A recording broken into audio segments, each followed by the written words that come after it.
ఒక నాయకుడు అతని కోసం ఆలోచించాడు.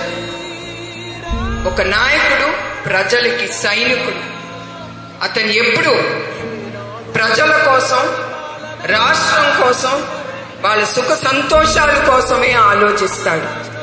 అది నాయకత్వం అంటే.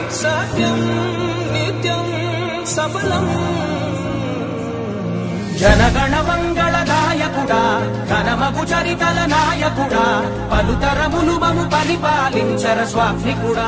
ప్రజల కోసం ఆయన ఏమన్నా చేస్తారు. మన రాష్ట్రం ముందుకెళ్లాలంటే ఒక మంచి నాయకుడు అవసరం. చూపర సాధకుడా, వైతాళికుడా.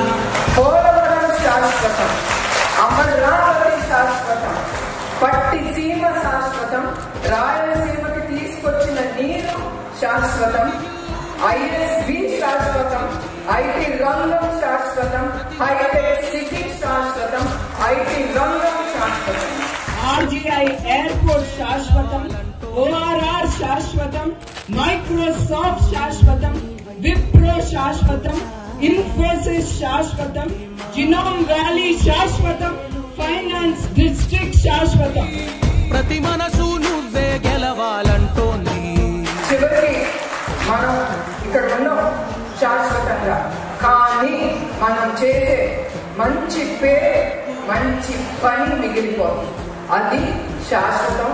అదే ఆయన కోరేది ఆంధ్రప్రదేశ్ నుంచి.